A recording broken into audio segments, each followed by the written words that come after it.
Right, so you strip these by putting your earth conductor back. Automatic. Yeah, I do like these, mainly for central heating. I don't always use them for this. And the nice thing about this is it gives you a nice square cut at the end. Whereas when you tear back, you've got to trim that round.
Now we need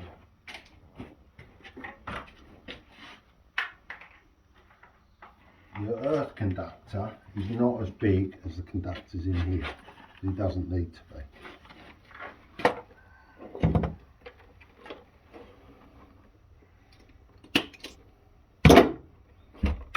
So what's this? Live, earth, neutral? No, live, neutral, earth. Okay. So green and yellow is always earth and always had, well, it used to be solid green, but now it's just, these are called harmonised colours. They're harmonised with Europe. Okay. Right, so our first thing to do is we wire into the earth terminal here. Okay, so we put that in there,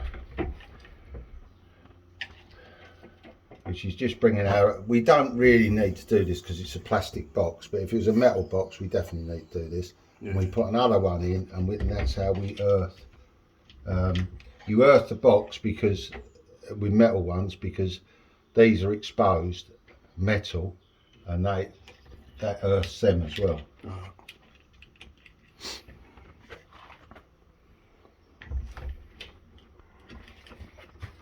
Now, when you are taught to do this, you're supposed to fold the ends over, but all the manufacturers make such small terminal fittings that it's very difficult to do that now. You can do it, I mean that screws right out, and I've got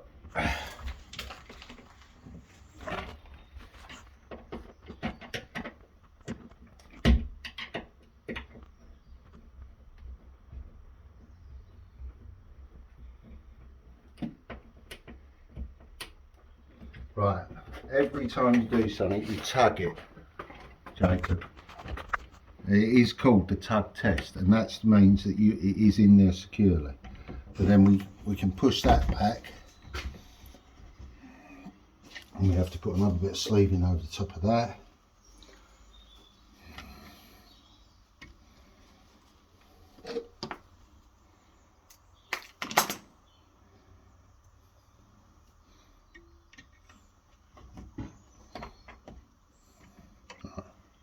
If you pass me a point top that's over there, and then Point top. Yeah, like double gain power outlet. Plug socket. Right. Now obviously when you do this you've got to pay attention. They're not all the same. So you might find lives one side on one and different on another. How do I know it's live or not live? Because it is marked up. Oh, plus or minus, yeah. Oh. So I don't know if you can look. Right, so you've got earth, live, neutral. Oh, yeah, yeah. Okay. Yeah. Right, now, because if I put that in and screw that down, it's not got a lot to clamp on. So what we do,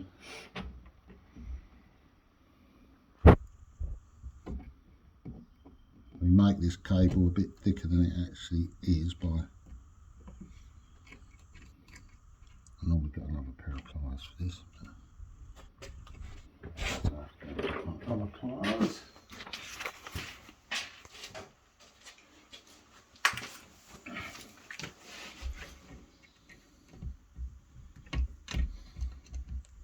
So that's what you'd normally do.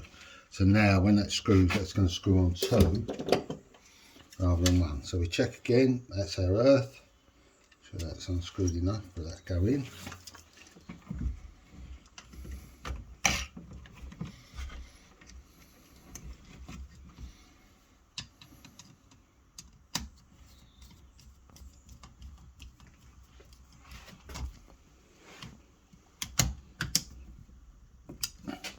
Again, that's nice and tight.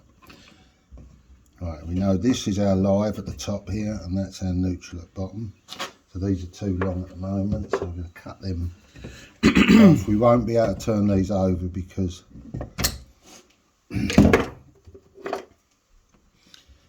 they're and you cut off enough that it goes in, but no copper is exposed on the outside. You don't want to be clamping the insulation, because when you come to testing you get a false reading where you won't get, when you test on a ring main, you test that it's continuous all the way around, so you test both ends. It's called continuity testing.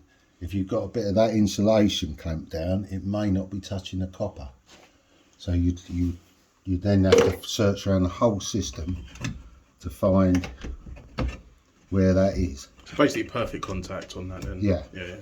So look, so if I tighten that up now, you can see that's exposed. Can you see that, Jacob? That's got to go in. So they're nice, just like that. I can just see, if I'm looking at an angle, I can just see the copper. See? Yeah. And then that means that no insulation's in there.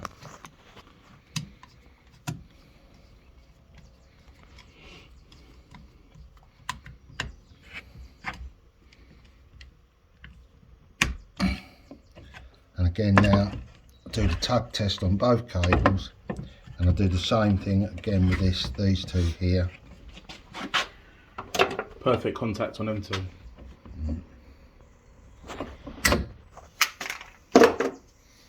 But as I say, if it was an older box, I would fold both these ends over, because and if you was using a bigger terminal, that's what you'd do, so you know that it's not going to pull out. You have to, that's when you have to work out for yourself, because if you try and jam in too thick a thing, you're actually not going to get the contact, and it's likely to come out at a later date. Because what happens with cable, say for instance, this might only have something, I don't know, that's hardly any wattage. But if you're using things like a kettle in it all the time, it's going to get a bit warmer than it would normally, and every time it gets warmer it transfers heat into here, and that will loosen the screws, because these screws are brass, so they expand and contract, and gradually, little by little, it could loosen.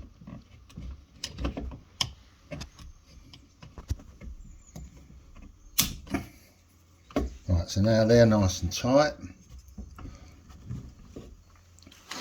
Right.